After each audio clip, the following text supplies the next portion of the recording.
6 blocks. That is the distance between where George Floyd died under the knee of a police officer in 2020 and where Renee Good was shot and killed by an ICE agent in 2026. 6 blocks in the same Minneapolis neighborhood, 6 years apart. In a country that still has not learned what Black Americans have been trying to tell them for generations. The warnings were there. They were loud, they were consistent, they were dismissed, mocked, and ignored.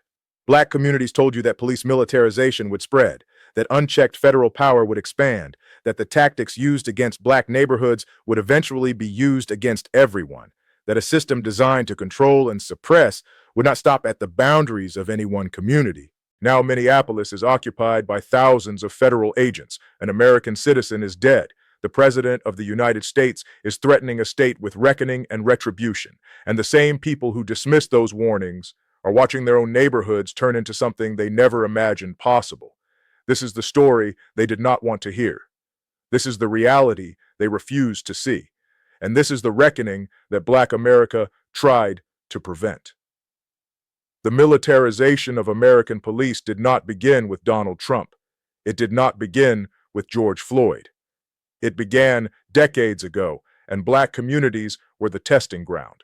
In the 1980s, the war on drugs opened the floodgates. Congress expanded opportunities for the military to provide equipment, training, and assistance to police departments. The 1033 program allowed the Department of Defense to transfer surplus military equipment to local law enforcement for free.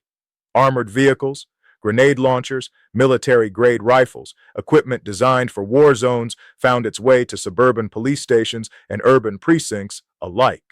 By 2020, nearly 65% of the 18,000 law enforcement agencies in America had received equipment through this program. Over 2 million transfers of military equipment occurred between 2006 and 2013 alone. 25 counties received equipment valued at over $100 million each, but the equipment was not distributed equally. Black neighborhoods saw SWAT teams deployed at vastly higher rates than white communities. Research documented a direct correlation between military equipment transfers and police killings. Departments with more military gear were more likely to use lethal force, and the victims were disproportionately Black. Black mothers taught their children how to survive encounters with police. Hands visible. No sudden movements. Yes, sir.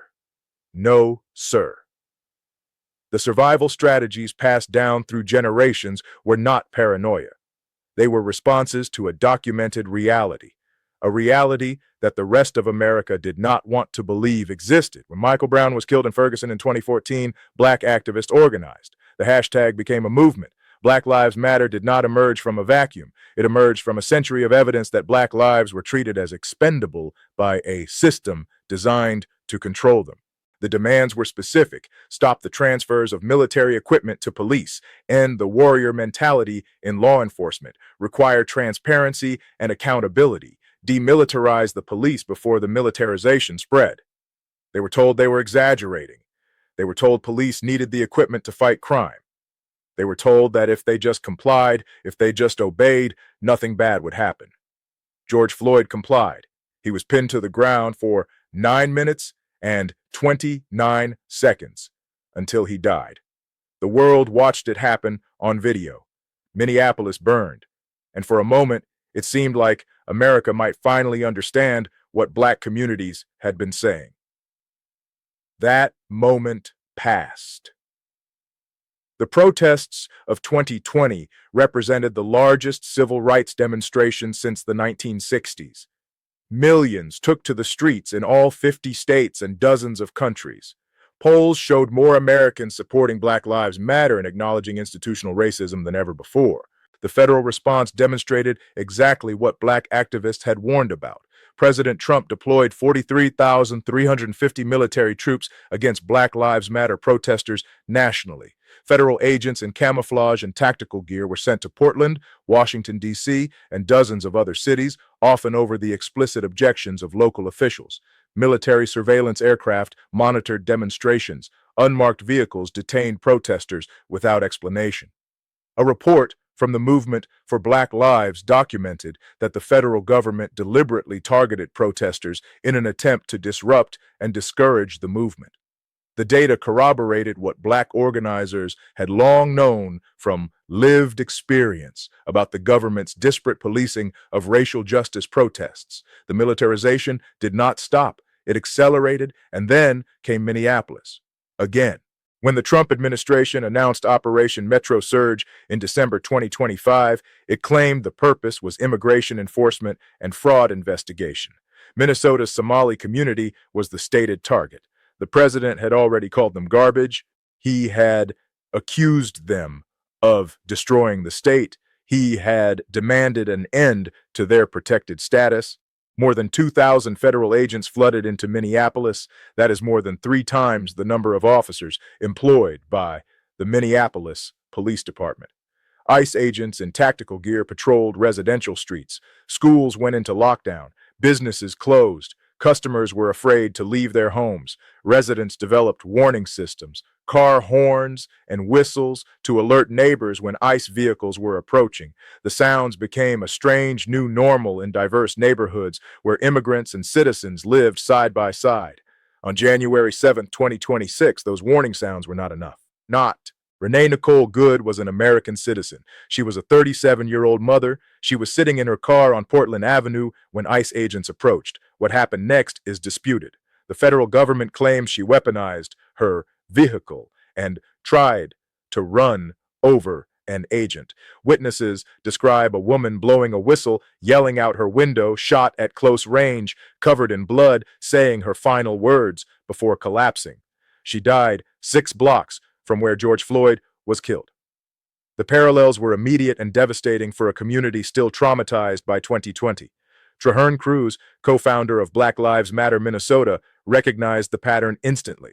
The law enforcement response is the same, he said, to lie, to cover up, and to spin a different story on what actually happened.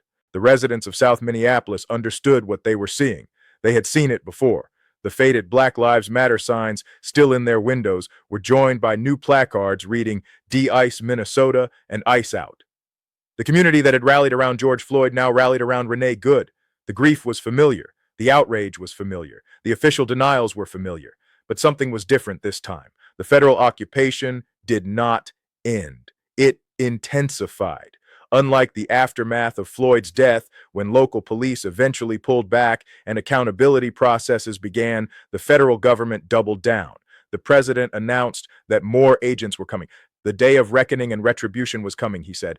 This was not a single incident followed by investigation and potential reform. This was an ongoing occupation with no end in sight. Minneapolis residents found themselves living in conditions that Black communities had experienced in various forms for generations. Armed agents on every corner, stops and searches based on appearance, fear of leaving home. Children traumatized by the presence of military-style forces in their neighborhoods. For the first time, many white Americans experienced what Black Americans had been describing for decades. A 56-year-old nurse named Stephanie Abel told reporters she was keeping her gas tank full and cash handy, just like she had after Floyd's death. What are they going to try to do to get Minneapolis to ignite? She asked. The question contained within it an understanding that the federal presence was not about safety. It was about provocation. The community responded the way communities under occupation respond. They organized, they protested, they documented, they refused to be silent. Protests spread from Minneapolis to New York, Chicago, Portland, and dozens of other cities. The coalition was broader than in 2020. It included immigrant rights activists, civil liberties groups, local officials, and ordinary citizens who had never attended a protest before. They were united by a recognition that what was happening in Minnesota could happen anywhere. Attorney General Keith Ellison filed a lawsuit to halt the federal surge. This is in essence a federal invasion of the Twin Cities, he said, and it must stop.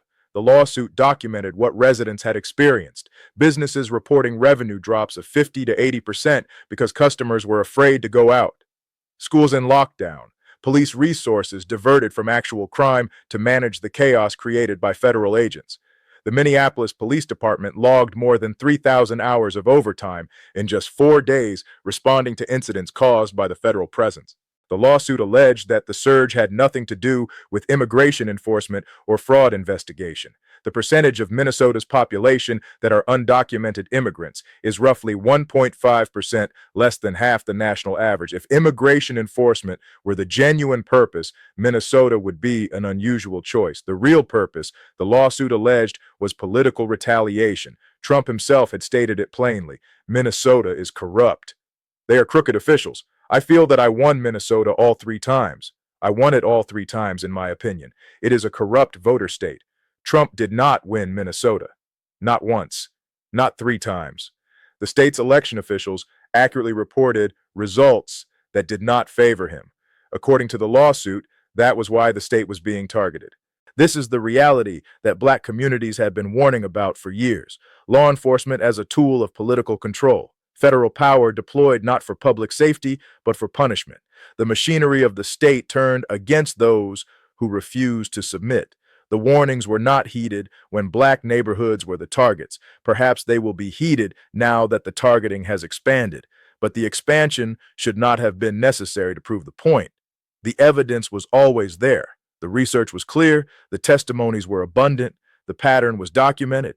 Black Lives Matter activists warned that police departments receiving military equipment were more likely to kill civilians. The research proved them right. They warned that militarized policing did not reduce crime or make communities safer. The data confirmed this. They warned that the tactics used against black protesters would be normalized and expanded. Portland in 2020 proved them right. Minneapolis in 2026 proved them right again. They warned that federal law enforcement agencies operated with less transparency and oversight than local police. The resignations of 6 federal prosecutors in Minnesota who quit rather than follow politically motivated directives from the White House demonstrated exactly this. Every warning was validated. Every prediction came true. And still, the response to black activism was dismissal, hostility, and often violence. The 1033 program remains active. Military equipment continues flowing to police departments. Federal tactical units continue operating with minimal oversight. The infrastructure of a police state built over decades remains firmly in place. What Minneapolis reveals is not a new problem. It is an old problem that has finally become visible to those who refused to see it when black communities were the primary victims. The shooting happened less than a mile from where George Floyd was killed, NPR reported. It is why Cruz believes Minnesotans are well-equipped and ready to fight for accountability. Well-equipped. That is an interesting choice of words. Black Minnesotans are well-equipped because they have been fighting this fight for generations. They have developed the organizing skills, the legal strategies, the community networks necessary to respond to state violence. They have built the infrastructure of resistance because they had no choice. Now that infrastructure is being deployed on behalf of a broader coalition, the Black Lives Matter organizers, who were dismissed as radicals and extremists, are providing the framework for a multiracial movement against federal overreach. The tactics they developed, the language they created, the demands they articulated are being adopted by people who once rejected them. This is both a vindication and a tragedy. Vindication because the warnings were correct. Tragedy because so many lives were lost before the warnings were believed. Renee Good was not black. She was a white woman, an American citizen, shot by a federal agent in a neighborhood that had become a war zone. Her death crossed a barrier that George Floyd's death, for all its impact, did not fully breach. It demonstrated that the violence of the state is not limited to any one community. It expands until it is stopped. The community's response has been to remember both deaths together, 6 blocks and 6 years apart, connected by the same patterns of violence, denial, and resistance. Vice President J.D. Vance called Good's death a tragedy of her own making. He blamed leftist ideology and the media for encouraging protests. This is the same framework that was applied to black victims of police violence. If they had just complied, if they had just obeyed, if they had just stayed silent. Renee Good was blowing a whistle to warn her neighbors about ICE agents. She was exercising her First Amendment rights in her own neighborhood. She was doing exactly what communities have done throughout history when faced with occupying forces, and she was killed for it. The lesson should be clear. The violence of the state does not distinguish between good victims and bad victims, between compliant citizens and resistant ones. It expands to consume anyone who stands in its path. The only protection is collective resistance. Black communities understood this. They tried to build coalitions. They tried to explain that police militarization and federal overreach were threats to everyone. They were told to focus on their own problems. They were told that their concerns were exaggerated. They were told that law enforcement was there to protect them. Now Minneapolis is occupied. An American citizen is dead. The president is threatening retribution against an entire state. And the people who dismissed the warnings are looking for allies in a fight they never expected to have. The allies are there. They were always there. They were organizing in Black churches and community centers. They were documenting police violence and filing lawsuits. They were testifying before Congress and publishing research. They were building the movement that is now essential for everyone. The question is whether America will finally listen, whether the lesson of Minneapolis will be learned before the occupation spreads to other cities, whether the death of Renee Good, added to the death of George Floyd and the thousands of other victims of state violence, will finally produce the change that Black communities have been demanding for generations. The warnings were given. The evidence was presented. The predictions were made. America chose not to listen when Black lives were on the line. Perhaps it will listen now that the line has moved. But the cost of that delayed awakening is measured in bodies, in trauma, in communities shattered by violence that was always preventable. 6 blocks, 6 years, and a country that is finally seeing what Black people warned about all along. The only question that remains is what will be done about it. The streets of Minneapolis are still occupied. Federal agents still patrol residential neighborhoods.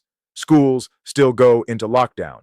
Businesses still shutter their doors. Families still fear for their safety. And somewhere in America, in a city that has not yet been targeted, residents are watching the news and wondering if they could be next. They are seeing what Black communities have always seen: the fragility of rights when confronted with unchecked power, the violence that lurks beneath the surface of official rhetoric, the truth that freedom is not given. It must be defended. That defense is underway. It was underway before most of America joined it. It was built by people who had no choice but to fight. And it will continue until the occupation ends or the resistance is crushed. The outcome is not predetermined. It never was, but the foundation for resistance exists because Black Americans built it. The strategies are proven because Black organizers tested them.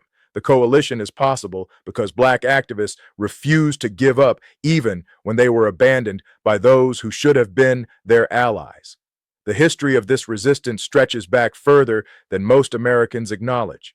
The warnings about state violence were not invented in 2014 or 2020. They were issued during Reconstruction, when federal troops were withdrawn and Black communities were left to the mercy of white vigilantes. They were issued during the Civil Rights Movement, when the FBI surveilled, infiltrated, and sabotaged Black organizations. They were issued after the Watts riots in 1965, when the Los Angeles Police Department consulted with the Marines on tactical responses to civil unrest. In 1967, an FBI report claimed that Negro unrest was the result of communist and Black militant propaganda. It called for increased cooperation between military and police and suggested that departments needed plans for an impressive display of force. The blueprint for police militarization was drawn with Black communities explicitly in mind. When crack cocaine devastated inner cities in the 1980s, the response was not treatment or economic investment. It was SWAT teams and mandatory minimums. Black drug users were arrested at vastly disproportionate rates compared to white users. The prison population exploded, and the equipment kept flowing from military warehouses to police armories. Each escalation was tested first in Black neighborhoods. Each tactic was refined against Black bodies. Each legal precedent was established in cases involving Black defendants. The system expanded outward from there, but the core remained the same: social control masquerading as public safety. When Ferguson erupted in 2014, the images shocked many Americans. Armored vehicles on American streets, police officers pointing military rifles at unarmed protesters, tear gas deployed against citizens exercising constitutional rights. For Black Americans, these images were not shocking. They were familiar. They were what their parents and grandparents had described. The subsequent investigations confirmed what Black communities knew. The Ferguson Police Department had been operating as a revenue extraction operation, using fines and fees to fund municipal operations, targeting black residents who could least afford to pay. The Department of Justice found a pattern of constitutional violations.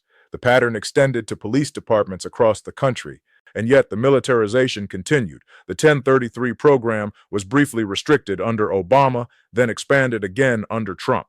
The Department of Homeland Security continued providing grants for military-grade equipment.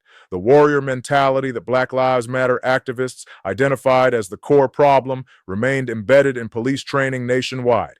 When COVID-19 hit in 2020, the disparities became undeniable. Black Americans died at higher rates. Black essential workers were exposed while white-collar workers stayed home. Black communities suffered economically while federal relief flowed disproportionately to white-owned businesses. George Floyd's death occurred against this backdrop of accumulated grievance. The protests were not only about his killing, they were about everything that had come before. Every unanswered warning, every ignored study, every dismissed testimony, every life lost to a system that treated black bodies as threats to be neutralized rather than citizens to be protected. For 8 minutes and 46 seconds, an officer knelt on Floyd's neck while he called for his mother. The video circulated worldwide. The protests that followed were the largest in American history. They occurred in all 50 states and on every continent except Antarctica. The scale suggested that something fundamental might change.